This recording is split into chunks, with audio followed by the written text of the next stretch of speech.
be curious and actively pursue curiosity. Yeah, all of us are smarter than one of us. I think that's something I've definitely learned through mistakes along the way. I definitely was the guy that would come up with the 100% idea and see communications convincing everyone to agree with me, rather than being actually taking on a curious posture and kind of going, oh, this is what I'm thinking. This is my thought balloon. I'll float it in the air. Feel free to pop it. I want to hear from you. I want to make it. And 100% of the time, it's been a better outcome hearing from everyone involved.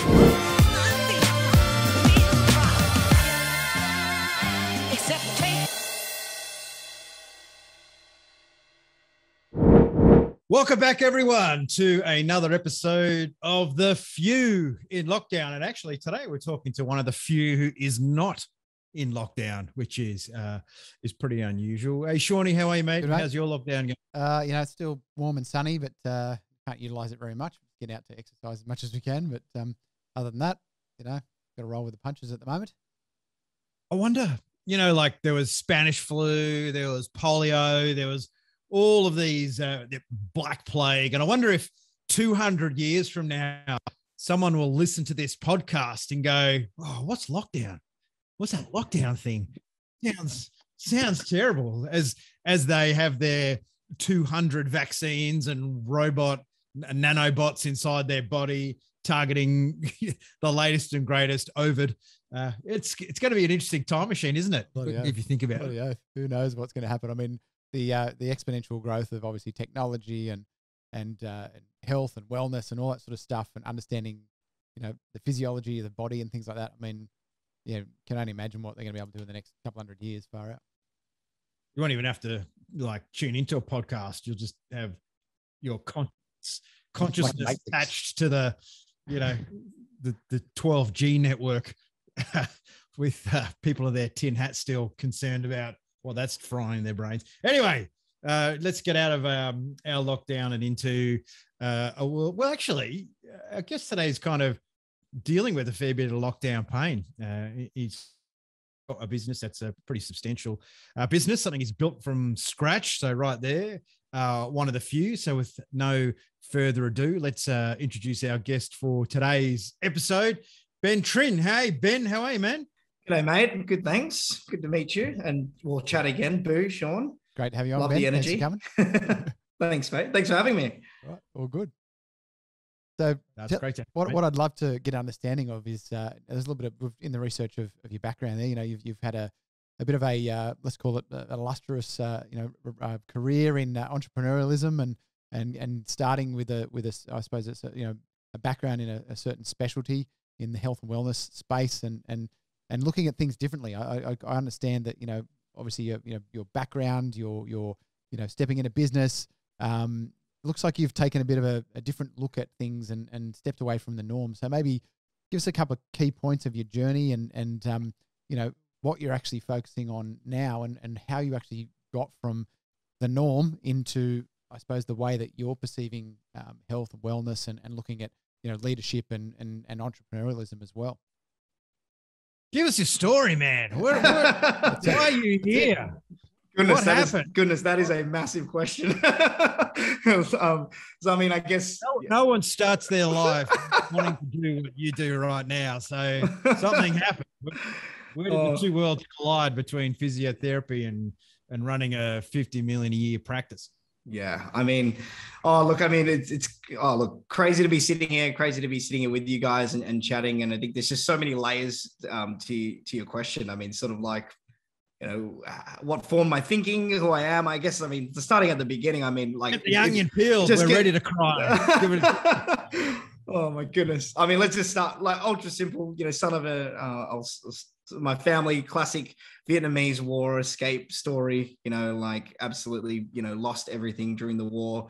And the whole grandparents getting on the canoe and sort of just going, paying, 12 bars of gold per person just to get on a canoe. We were one of the lucky families that managed to get everyone out and sort of just encouraged just going. I remember my grandma saying, I was like, well, where was the canoe going? She's like, I don't know, just not here into the open ocean.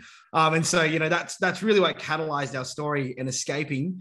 And then being redeployed. People realize the guts that would have taken, like, 100%. There's 100%. serious courage there. There's your entrepreneurial spark with that decision that Gran and Grandpa made.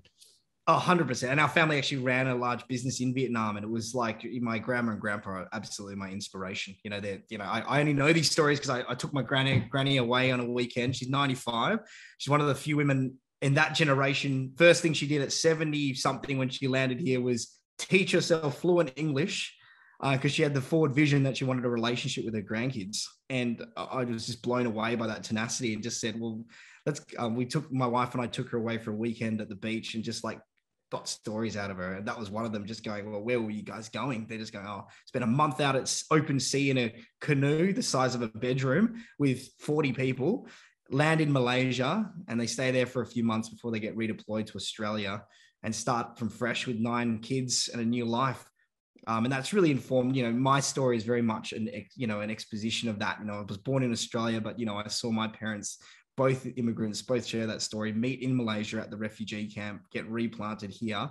And from that place, you know, my childhood was the ups and downs that come with that. You know, they started a business, went bankrupt, lost everything when I was young. And really from that point was just working with them working 3 jobs, sacrificing absolutely everything for me to have every opportunity. And, you know, my life was marked by following them on their journey. They would pick me up from school. I'd go clean shops and toilets with my dad while doing assignments, sitting on the floor at, shopping centers around Perth, doing that, you know, while they kind of rebuilt things from bankruptcy and watching that.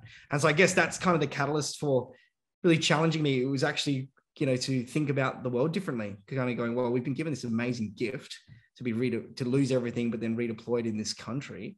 And seeing my parents look at, you know, hardship as sort of an opportunity to learn and grow and never give up and sacrifice everything in their lives for me to have every opportunity. So that's really that starting point. From there, to answer your question a bit more, did healthcare, because, you know, they're like, pick the most secure job that industry you can think of. And they're like law, engineering, or healthcare.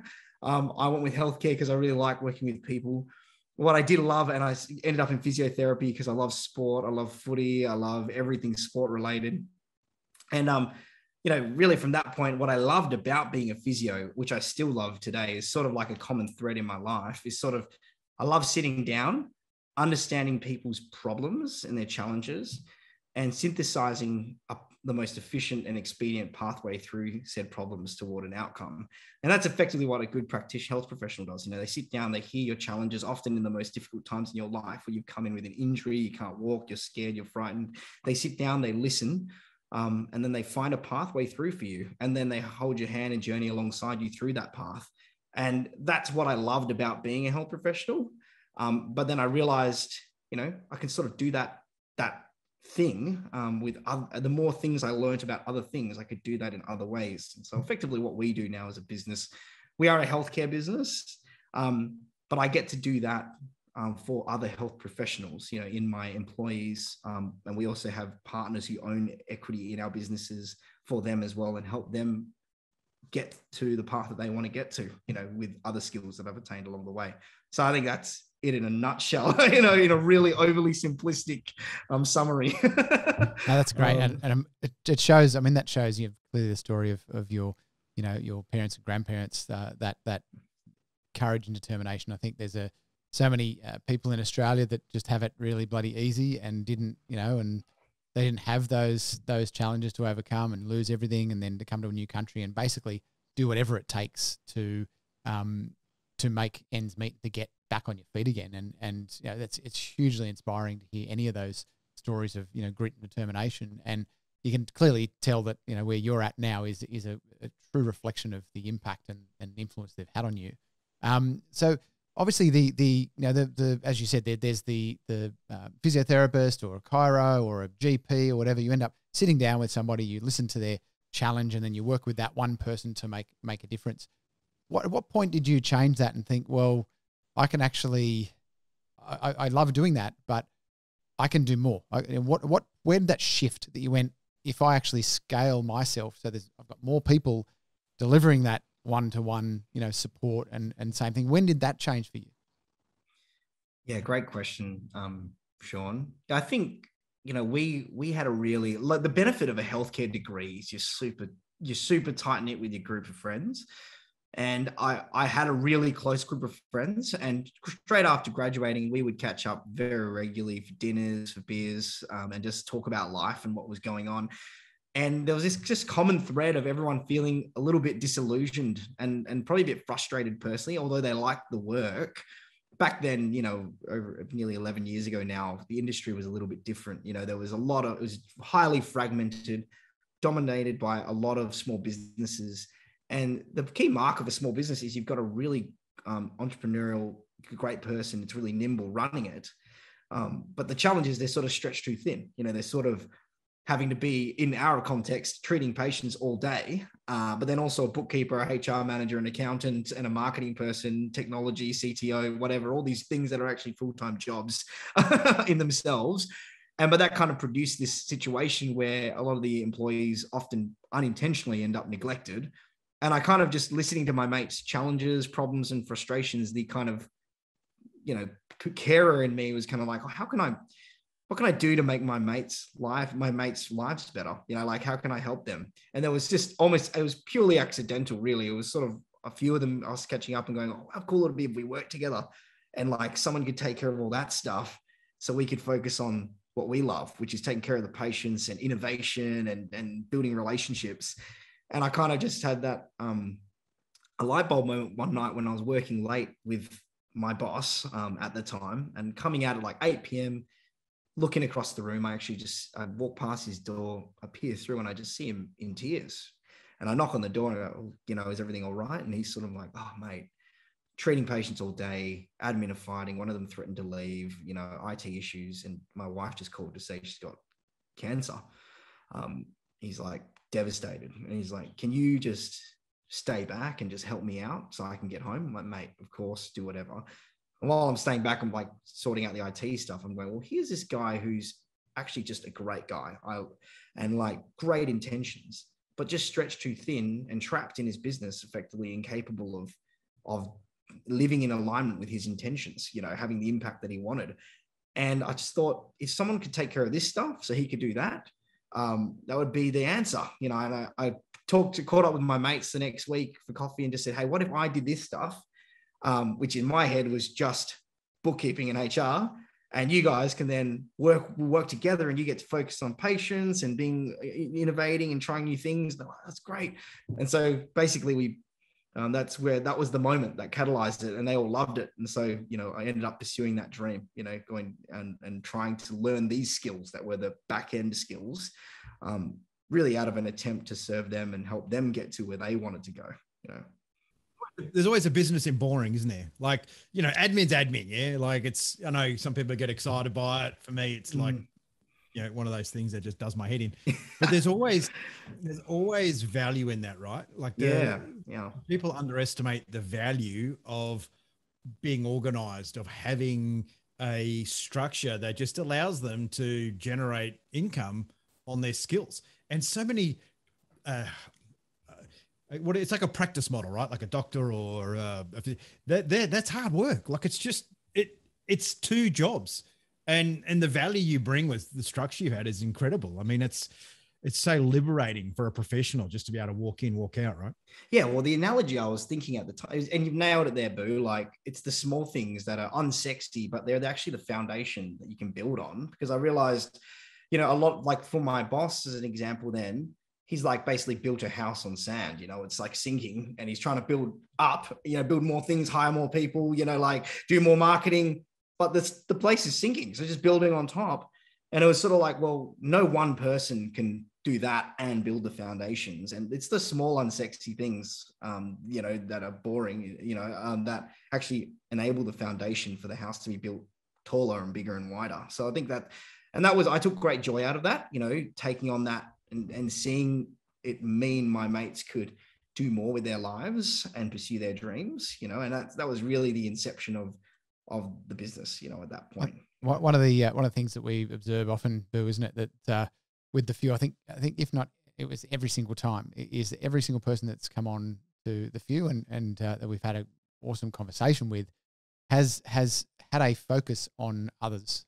Right? It's a focus on service. It's a focus on making an impact or changing lives or doing things that are more selfless than selfish, and far more selfless than selfish. And it's great to, again, hear that from you. You were looking at people's pain points and how do we take away those pain points, and what do we do? And I know in doing some of the background research to get a bit more of understanding of what you do, where you're at, what your journey was, you talk about some of the entrepreneurial qualities that you feel people need to have in business to really create a successful business.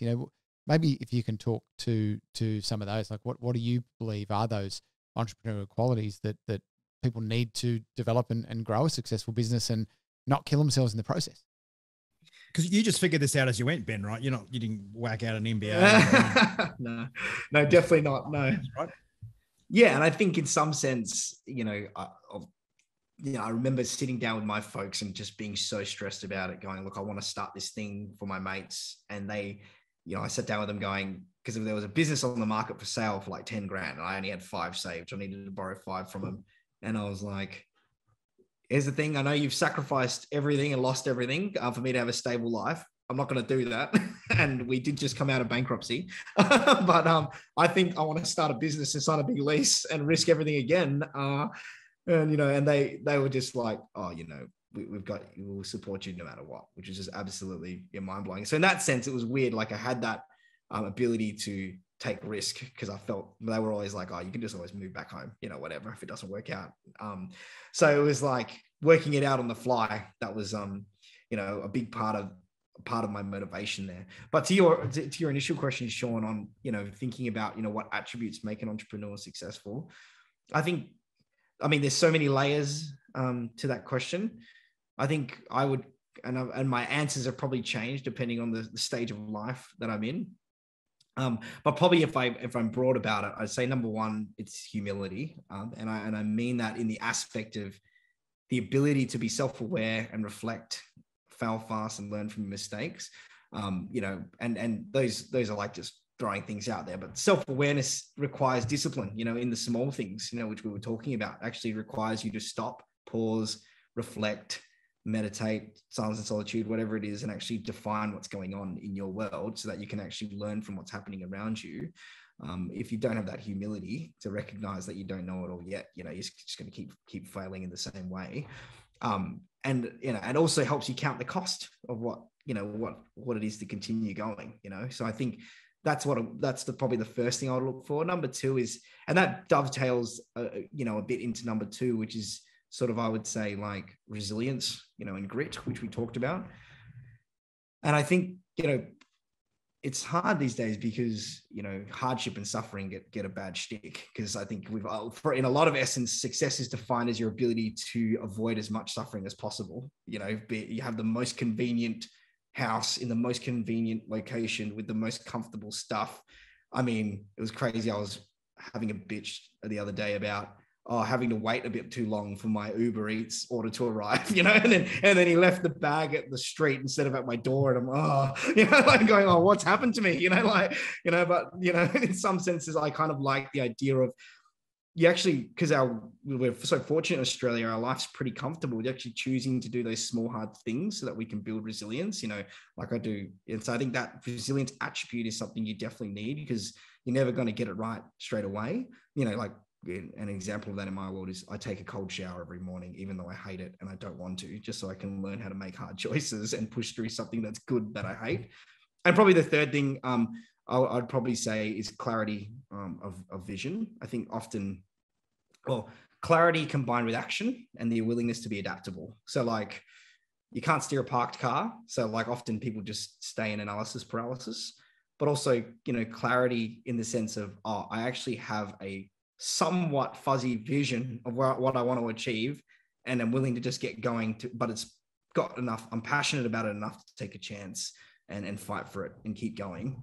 And sort of willingness to be adaptable along the way of getting there. Those are kind of if I were to distill it into 3 things that I've been thinking about right now. Momentum is a powerful strategy in itself, isn't it? Just keep going, and you'll bump into this and you'll bump into that. Yeah. And I love the analogy around a river, right? You want to be the water, not the rocks. And yeah, that's great. Yeah. So many so many people spend all the time figuring out where all the rocks are, and it's like, well, don't matter, they're there. Just blow over or around them or under them or whatever you need to do. So. Just be water, man. Absolutely. Flow. So yeah, 100%. What my incense on. Hang on. So another question is, tell us about a situation where, so it's out. We've talked a lot about, the positive things and the journey and the positive influence you've had in your background, from your family and your upbringing. Tell us about a moment or a couple of moments where, maybe you wanted to throw it in. You're like, this is too freaking hard. I'm over it. This is, which I think we all as entrepreneurs get to plenty of times. But what's a situation that may have happened that triggered that, and how do you pull yourself back out the other side, get back up and start swinging again? Yeah. I think, so many. I think, every Tuesday. Yeah. The last 2 years, COVID, every day for the last 2 years. No, I think there's every level, right? It brings different problems. Yeah. I think people think, the hard part's starting. It's never ends. It's just every level. There's a different problem. There's better quality. Yeah, absolutely. Yeah. Well, I kind of gravitas, bigger problems. I mean, the bigger the machine gets, there's big dollars. There's big impacts. Whereas at the start, it's you and three mates. Who cares? So yeah. Sorry, mate. No, don't be sorry. Tangent that conversation yet again. But yeah, tell us about the bad days. Oh, look, there's so much to learn from the bad days. And it's weird because I'd say as much as it's like the classic, you wouldn't choose it, but you wouldn't change it because it sort of defines who you become. And I almost say there's kind of two bad things. There's sort of the massive events, like that happen, sort of the earthquake, storm style bang. But there's also just the small, hard things that eat away and put you in a rut, And I think that in some senses, the latter is often harder because it's harder to verbalize and share with others how to break out of those ruts and those plateaus. But I'll share a bit of both. But I'd say the first one, the first thing that kind of entered my mind as you said it was probably about 4 years into the business. We were sort of growing, the classic growing broke. I mean, I used to hear people say growing broke and be like, that's impossible. Like only an idiot grows broke. Like, how do you do that? You're growing. So how do you go broke? But it was just growing very fast with absolutely no foundation. And, by, absolute, a lot of luck and probably at the time I didn't recognize it as luck, but, we had a lot of momentum, as you say, Boo, and things were just growing. So we went from in our first, it was just me and one or two other employees. And it was sort of in the first 2 years, we started as clinics. So it was sort of one clinic. Then by the end of the first year, we were 3. And then by the end of the second year, we were 7, we were 7. And then it was sort of suddenly you got nearly, 70, 80 staff by, and 100 odd staff by that time, sort of 6 years ago, going, what am I doing? I'm still the same guy I was sort of 4 years ago, same goals, but this thing's just gotten out of hand and it's bigger. I didn't know anything about finance or accounting or operations. And, really the business was teetering on the edge of insolvency, at one point. And I remember it hit me in a moment because I was sort of growing faster than the burn was happening. This is 6, 7 years ago now. And I'd just gotten married. I'd arrogantly bought a nice house. I'd arrogantly convinced my wife that she didn't need to work because I'm awesome and I got this all sorted. And we just had our first son, and she was like, really? So you don't want me to work? I'm cool. I'll just stay. So she left a job she loved, because they wouldn't, at the time it didn't work out with where we were going and what was happening. So taking care of this baby. And I remember going on this holiday in Sydney and coming back on the plane going, I feel like I should build a bit of a spreadsheet and see how we're doing financially, because it feels like we're really big, but I still feel this really awkward tension with money in the bank. And so, just worked out how to do a cash flow model, built something, and then realized this can't be right. Landed next day, booked it with my accountant, and he's like, yeah, this is pretty right. At the time we didn't even have a bookkeeper. I was sort of doing, and there was just this sinking moment of, oh my gosh, I've totally potentially stuffed this for my closest mates who trusted me to do the back end. That was my only job. And I had to go through a real process. I remember going home saying to my wife, like having to apologize to her, frankly, which was massively at that time really humbling. And she just remember her looking at me in the eye and going, holding my baby. And I'm going, look, I think we're on the board of insolvency. I've decided I don't want to fire anyone because it's not their fault that I've stuffed up. I said, I'm not going to pay myself for an indefinite period of time because we can't afford to. If we keep everyone. And so we've got zero income and just our savings. And you've just left your job and we've just got this big mortgage. So sorry. And I remember her just looking at me, you know, tears in her eyes. She just walked out of the room, didn't say anything, sort of came back 5 minutes later and was like, I forgive you. Just get on with it. Get on with what you got to do. And that just released her willingness to forgive me and just give me the freedom to move on and get it sorted and start working 16-hour days again. I was like, oh, I don't know what. And I had to go and apologize to every one of my mates, you know, all our staff. And I did that over like a week. I just had 40 meetings, people who left other jobs to join this company. They didn't know I wasn't paying myself. I didn't tell them that because that's obviously awkward, but I was sort of like, you know, the culture's weird. We're tight on cash, you know, all this stuff. So that was a real like turning point of, I really want to give up. And I think in a sense, what kept me going was my wife and her willingness to forgive me. But also I did this process thinking everyone's going to quit because they're going to jump ship, right? They've just quit their jobs to join this innovative business. And it's not what it is. I actually got all these emails from my staff, like encouraging me, just being like, thank you so much for being honest and being vulnerable and apologizing and committing to make it right. You know, it takes a lot of guts to do that. Like my inbox was flooded with encouraging emails from staff who I thought were sure going to quit. And we didn't lose anyone in that period of time. And that really humbled me and kept me going and kind of took me out of my arrogance and into eating some humble pie. So, I mean, that's probably the main moment that came to mind as you sort of asked that question. Powerful moment though. You would have learned a lot about life and integrity in that moment, I would imagine. Oh, so much. Life, integrity. You hear the words, but you just live. Yes. That's exactly right. You know, you can say the words, but you don't really live it until it costs you something, right? Because it's like, oh, would I actually, you know, the easy path is fire 6 people, which at the time was sort of 70, that's 10% of your workforce, you know, and they're all mates. So it's like really awkward.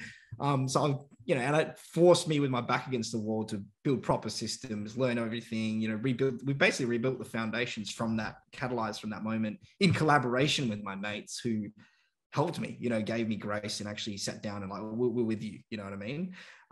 Even though they really didn't have to be, you know, I really stuffed it up, you know. But that's showing your integrity as a leader, right? That I think one of the key leadership traits that is missing a lot is the ability for people to be vulnerable and to actually say, you know what, I've stuffed up, you know, I'm going to do everything I can to make it right, to, you know, apologize for the situation but it's then from that point on, it's all about your action. It's how you show up. And I think by the sounds of it, it's literally flicked a switch in you and you've made that conscious choice not to shut it down, not to sack 6 or 7 people or whatever. You've gone, you know what? I got to own this. I got to own it fully. I've got to communicate it to everybody. And then my actions are going to speak louder than my words. I'm just going to make this thing happen. So how long did it take you to pull it back out and kind of right the ship, so to speak? Oh, mate, it was, and that's true on many layers because it was a personal failure as well with my family. And it was a real, you know, corporate failure at the time for me with my mates who trusted me. And you're right, the apology was just empty words and I didn't expect it, but I had a plan and I'd done the research on it and said, look, I know you have no right to trust me right now, but we've got to I'll execute on this. And as we keep delivering, you know, I'll rebuild that trust. And I think, you know, it took me, I'd probably say, I can't remember exactly how long, it was at least a year, maybe 6 months to a year, we're just eating at savings. And I actually remember though vividly, you know, one of those moments burned in your memory, the day that the new bookkeeper and accountant said, oh, we can pay you again. We had like $260 in our bank account, the wife and I. And it was just like, oh, so I was like, oh my gosh, like owning an events business in COVID, mate. Yeah. Oh, mate, it was, and it's so stressful. It traumatized me. Like it changed me as a person, and did teach me a lot. And you're so right about vulnerability. Like it really takes courage. It's easy to just say sorry, but then to live it and own it and actually face the humiliation of saying sorry to the people you've hurt face to face, not like in a text message or an email, really changes you for the better, you know, as a person. And I think, yeah. So tell us some of your survival techniques for COVID. Ben, is it nothing? I guess tests a business more than a crisis, and no doubt you had your moment there. 4 years in, you're moving into sort of 7-8 years. Everything's starting to look rosy, and thanks for coming. Here's COVID. Oh, mate, Talk COVID. us through how entrepreneurs you know deal with external crisis that they can't control.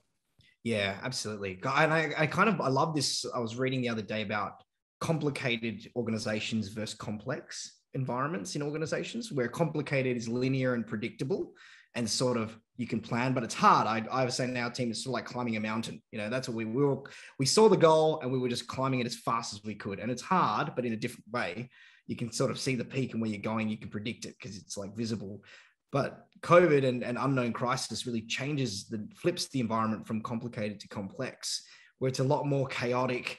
There's many inputs, there's stuff changing every day, and you've really got to, you know, make decisions really quickly. So I kind of said to our team, you know, to survive in that complex environment, the main thing is get information as quick as possible, but make the best decision you can based on what's in front of you, because no decision is actually worse. Having no decision and being in paralysis is actually worse. And so when COVID struck us, I was grateful for the team. You know, I remember flying over, we all met centrally, all our kind of managers, in person, which is just absolutely nuts to be able to do that. And at that point, we all kind of agreed on sort of 80% plan based on the very limited information that was in front of us, but we just went and executed and pivoted every day. So I'd almost say it was sort of, I'd say almost surviving COVID is partially going, okay, how adaptable can I be and how quickly can I take on information and just take almost a bit of risk every single day. And I think dovetailing with that surviving COVID, you really need to change I was saying, if you keep doing that in survival of adrenaline, you end up in a rut very quickly. And so I really learned, now that we have sort of 18 months into COVID, since that moment that I just shared, I really learned I just can't keep doing that, you know? And I think, you know, we need to actually change our rhythms to get out of our rut. And I think, you know, and that's been hard because a lot of the way our company operated before was we're very relaxed with annual leave, take what the leave you want, and people would often regulate themselves traveling. But I don't know if you guys found this, but people were just accruing annual leave because no one wanted to take leave. And then everyone's working really hard and in volatile situations, and everyone's getting tired and hitting this rut. And we almost have this reverse problem where now everyone's just crashing and tired. So we kind of go, we just need to, and it might be hard for you to get long breaks, but you just need to have a little bit of a break and change your rhythms. And so my wife and I, we kind of re-engineered our life under the new normal. You know, we're doing a lot more shorter breaks, more adaptable throughout the day even. You know, I'm doing a lot more meditation, a lot more running and exercise, you know, a lot more journaling and quiet time, waking up earlier, changing things up. So yes, I think for COVID, I would just say, number one, be adaptable, get information as quick as you can, but don't hold too long on that information because it could be irrelevant tomorrow. But then change your rhythms so that you can actually sustain in that sort of environment. So I was saying where complicated is like a mountain, complex is more like being in a storm in a boat. You just got to like. I've heard it said this way. It's complicated to get to the moon, but it's complex to figure out how the universe works. Yeah, that's great. I love that. Yeah, this is the thing we saw that, you know, and it's particularly in small business, the ability to adapt and adapt quickly. I think the people that shoved their head in the sand and went, no, this thing's going to go away, and didn't look at, okay, well, and the expression that I used with my inner circle group is be realistic but optimistic, right? So don't be all like, yeah, this will just go away. It's all fine. It's living in denial and be all like overly optimistic, but also don't be overly pessimistic. This is going to destroy everything. It's wrecked our whole business and things like that. The things that the shifts that I saw and the pivoting into different models or in different ways of delivering services that I saw that came out in that, you know, 3 to 6 months after, we had to do the same thing running in a business that runs events every year. Same thing a couple of weeks ago in Darwin, never had a lockdown ever. Lockdown the day before we had our 3-day event with 75 people flying in from all over Australia. So they had to turn around and go back, right? Which was painful. And we had to run it the next week. So I stayed there longer and ended up running it from my mate's restaurant up there because we didn't have the venue anymore. And we had many, 75 less people. But the whole thing is about how quickly can you assess, as you said, the information and then adapt. You have to be able to adapt. You have to say, okay, I've got to go back to what I did when I started the business. I have to be nimble. I know, because again, you talked about, in Australia, us being quite comfortable, and if your food's 10 minutes late, it's like first world problems.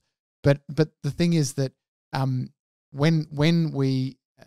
we delay that shift or that change and don't get the data fast enough, we can't make a decision. And again, as you said, no decision is still a decision. The decision to do nothing is still a decision. So each decision is going to have a consequence. As long as you decide to do nothing rather than just doing it. As long as it's educated. If it's educated, look, I'm not going to change anything because based on the information I've got. Exactly. But most of the time, based on the information, you're going to have to change something.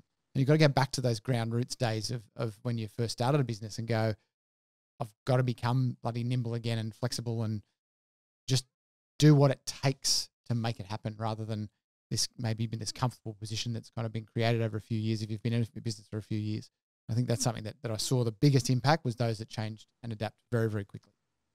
Yeah, absolutely. And I think even on that, something we've done that's really been helpful personally has been realizing this is a long thing. At the beginning, it was unclear if it was going to be short or long. But we read this great book called Do Hard Things. And we were just going, well, doing a lot of small, hard things builds your resilience when volatility hits. And so we kind of re-engineered, like doing more. We started intermittent fasting, doing the cold shower thing, those small little, going for that run when it's cold and raining, but actually those hard things in the period where there's some sort of lull or stagnation means when the crisis did hit, we just had more resilience for making hard choices and actually working through the normal volatility that has become the world now as it is. As you say, it's challenge. It's the challenge that creates like when you're building a muscle, when you're going to get stronger, you're going to have more stamina. If you're not building that muscle when it comes to doing things and everything's all fluffy and like you're rolling around in a bloody bubble wrap ball or something everywhere, when something happens, it's going to knock you for six. There needs to, as humans, I think innately we need to have challenge in our life because that is where we grow. And it doesn't mean the world ending kind of challenge or a COVID challenge necessarily, but the shift there. But one thing I like too is the fact that you shifted the time frame. If you think, and we had a podcast recently with someone who's stuck on basically an island down near Antarctica, and he said we don't count down to when the boat's coming because it may not come for another week or another month because of the weather and stuff. He goes, we count up. Right, so we changed their perspective. So if you're counting down, it'd send you mad because if it didn't come at that time, you get let down. So if you're thinking this thing's going to go for 3 months and it goes for 2.5 years, you're going to have a really hard time after that 3 months. But if you say, look, what if this was going to go for longer? What if this was going to go for another year or more? How would I look at that situation then? What would I do differently? What different habits and patterns would I do? And that's very much a very important point that you pointed to too, Ben, is the concept of doing things that are hard, that you find hard. I started intermittent fasting 4.5 years ago, still doing it now. Only in the last 4 months, I moved basically to be vegetarian, predominantly even vegan now. And that's something I never thought the words would come out of my mouth, 6 months ago, let alone that. But that was initially quite hard, but now it's not. And the thing was same thing doing coming back from a spinal surgery last year, having to do rehab. I did it for every day for like 182 days. Then I managed to get back into running again and I've started to, focus on my times now. How do I get faster over that certain distance? And all these things are a challenge for me. It's like, how do I get that little bit extra challenge? What's that next thing? And if you don't have a challenge, but also if you don't have something to look forward to as well, I think it's just as important. If we're just flowing in the river and there's nothing coming up that's good. Nothing wrong with flowing in the river, that's man. It.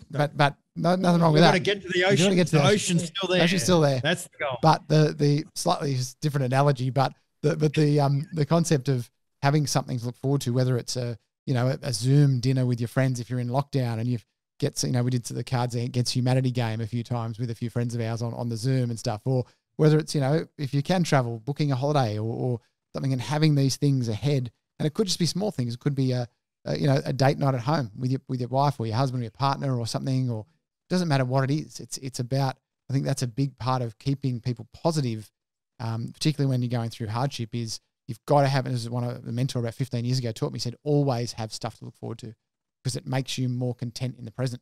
And so that's I suppose, an extension of what you were saying. Yeah, absolutely. This podcast, Sean, it just gives me something to live for every few weeks. I know I'm getting on here with going to have a meaningful chat. Hey, Ben, I have this, the acronym that the military gave me. It's called VUCA, volatile, uncertain, complex, and ambiguous environment. So as an entrepreneur, give us your top tips for dealing with volatility. Yeah, great question. I guess an extension of what we were talking about, because this environment is very volatile. There's this sense where I mean, I'm hardly an expert in volatility because I probably didn't appreciate how steady state our society was pre-COVID until now, until like the last 2 years. So I'm certainly not going to profess to be an expert in volatility. Let's say your cash flows are up and down. You've got clinics open for 2 months, boom, then they're shut for 2 months, boom, then they're open. How do you navigate that volatility in revenue and activity? Like what's a strategy? Yeah, I think I mean, number one, I would say it starts before the volatility, which is what we were just talking about, in living in a way that you know that you can handle volatility, and so that when it does come, you know what you're doing. So I like to rainy day fund, be conservative. Yeah, 100%. Buffer. Yeah, 100%. Like have the basics of having a buffer. That's the financial margin. But actually what people often neglect, I've found, and talking to our managers, is actually having time margin, discipline built in. So like we would say, I was saying to our full-time managers, most of them work to 100% because there's guilt if they're not busy. So actually your job is to have 80% booked out, leave a 20% sort of unplanned margin fund in your time. And it's okay if nothing pops up.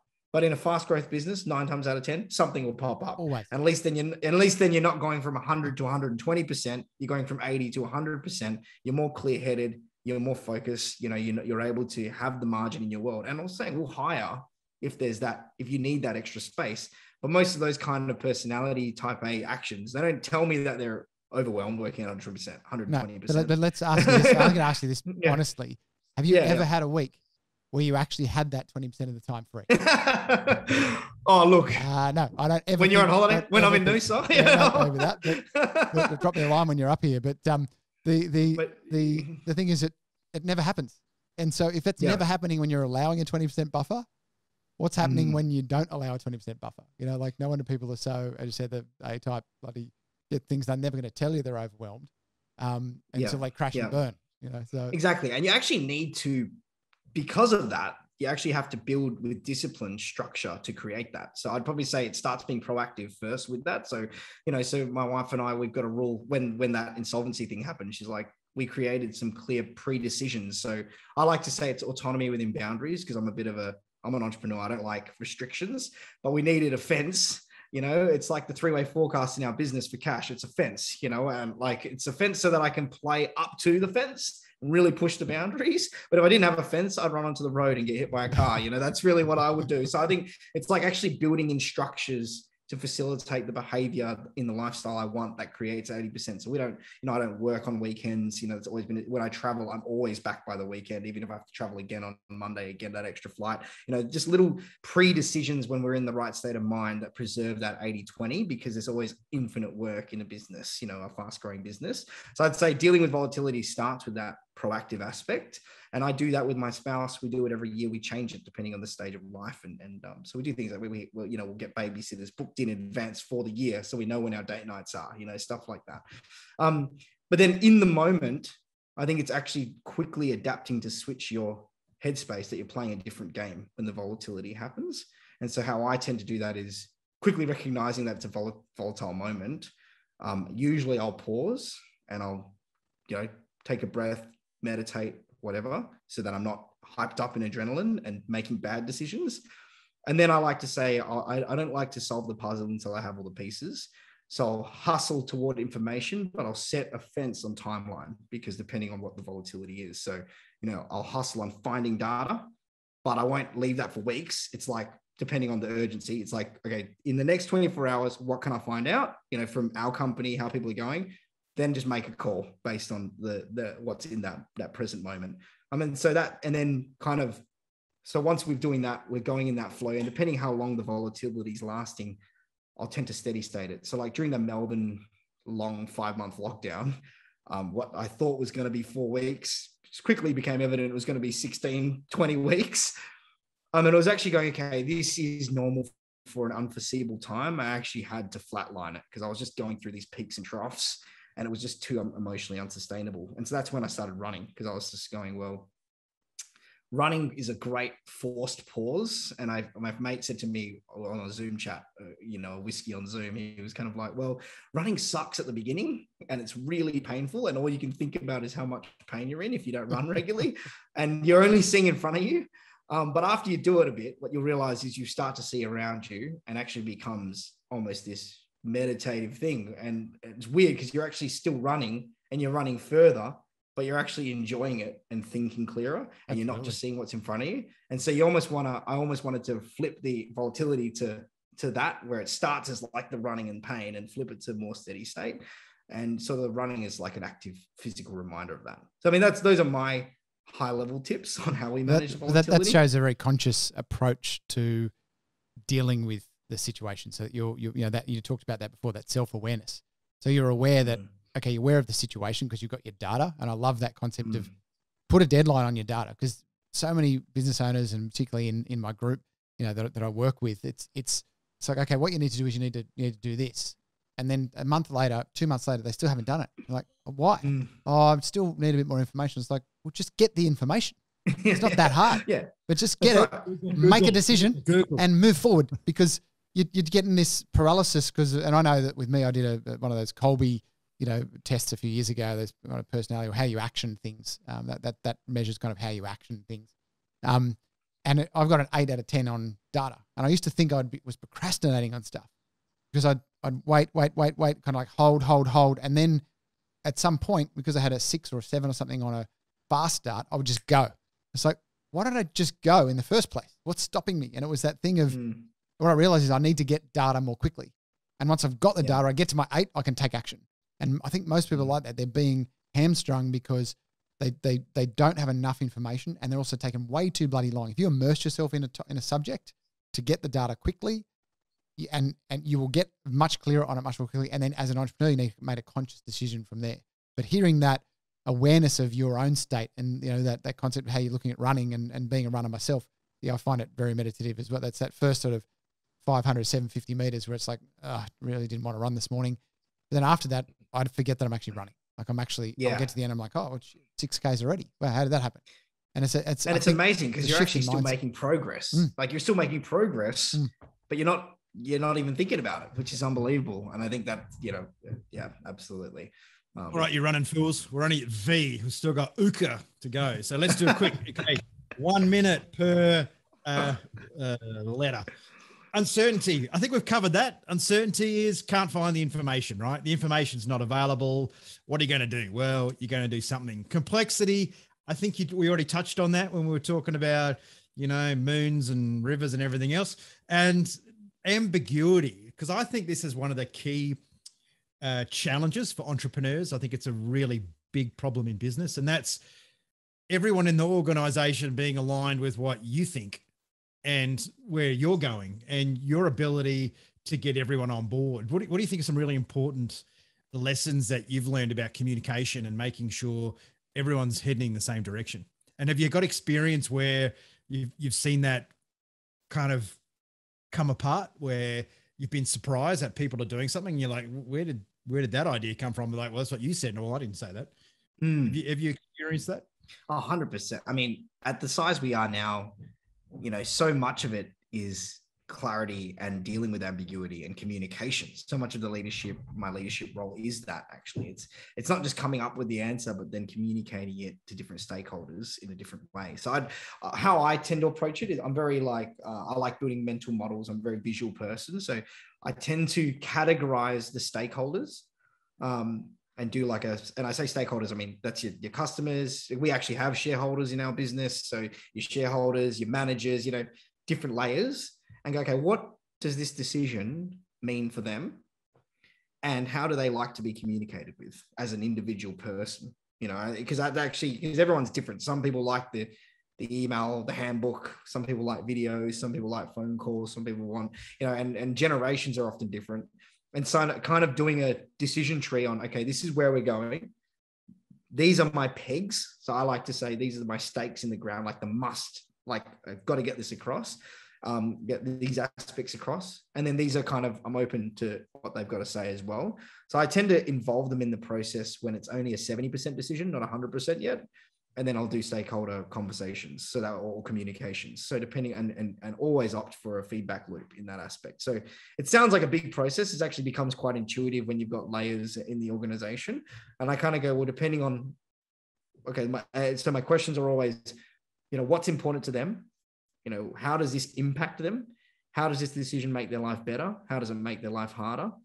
And, what are my pegs in the ground? And how do they like to be communicated with? And so I'll do that at every layer in our company. So there's probably it sounds like a lot, but it's actually probably only 5 key stakeholders. And I think a lot of leaders forget that feedback loop. They come up with 100%. Yeah. They want to 100%. And it's they just tell everyone. And that it might be the best idea and the best plan on the planet. But the fact that there wasn't the engagement in the feedback loop immediately disengages people. It's like a psychological response. It's like, I wasn't involved in that. That now becomes change. Now I'm anxious. Yeah. I'm off. Yeah. I always say, to our managers, you want your decision. Everyone who's involved in your decision or impacted by it should see their fingerprints on it. And otherwise, you're just not going to get buy-in. You're just going to get resistance for the sake of resistance because they weren't collaborated with. And it's hard during crisis to do that, and during volatile times, but you can still do it. And somewhat quickly, and in crisis, people tend to be a bit more gracious, I've found. Well, I think, Ben, that talks to the point you said before when I asked about the qualities of entrepreneurs, and you said, clarity. I mean, clarity in all levels. Clarity, and as you're saying, when it comes to the team, how does it affect them? How does it involve them? What's the ultimate outcome we're looking to get? We're talking about the whole VUCA element. The ability to find the information that's going to give you clarity. That's being such a if everything's got the bloody fog and the mist everywhere, how the hell do you know where you're going or where anyone else is, what they're doing? Because you just can't see it. And that clarity is going to clear the air and allow you to move forward. So it's awesome. But I had an incredible conversation today, mate. Really appreciate it. I have one more question before we wrap it up, though, which is clearly you've learned a lot. You've got a very, very aware, self-aware and humble approach about you and energy about you. And you would have developed a view of the world as well as going through your business journey as well. What's one key thing that you've learnt in that journey that you would take back and teach to a younger version of yourself? Yeah, such a good question. If I were to distill it to one, it would be curious and actively pursue curiosity. Yeah, all of us are smarter than one of us. I think that's something I've definitely learned through mistakes along the way. I definitely was the guy that would come up with the 100% idea and see communication as convincing everyone to agree with me rather than being actually taking on a curious posture and kind of going, oh, this is what I'm thinking. This is my thought balloon. I'll float it in the air. Feel free to pop it. I want to hear from you. I want to make it. And 100% of the time, it's been a better outcome hearing from everyone involved. That's probably the one thing I would tell my younger self, because I was definitely not that kind of person. Absolutely love that. Absolutely love that. So, Ben, really, really appreciate your time today. It's been an incredible conversation. Boo, it's great always to jump on and have these very different and interesting conversations. Always a pleasure, Sean. It is brilliant. And you looked like Rainbow Bright or something before. You had a rainbow on your face for a while there from your window. So it looked pretty funny. I was trying to get the rainbow. You get that? I got it's a dad joke. I get it. Yeah, I got it. We're all dads here, so we can all just cringe and pretend to laugh at it. So it's all good. But thank you again, Ben. Really, really appreciate you taking the time today and sharing a bit of your story with all of our listeners. And that wraps up another episode of The Few. Thank you to our partners, Afterburner, for team building, development and alignment. We understand now how important it is to have the right people around you. Get them on board with where you want to go. Momentum Media, the largest industry publisher in the country, connecting your business to the Australian community. ICMI, Australia's premier speaker bureau, representing the few that do fulfill their life's purpose. And finally, Sean's Inner Circle, the business coaching organisation for small and medium enterprises looking to make that next step. Thanks again for listening in and downloading today. Please leave a review on whatever platform you are currently listening to this podcast, and reach out to our partners who can help you make the transition to the few. Thanks for having me, Sean. Thanks, mate. And Boo.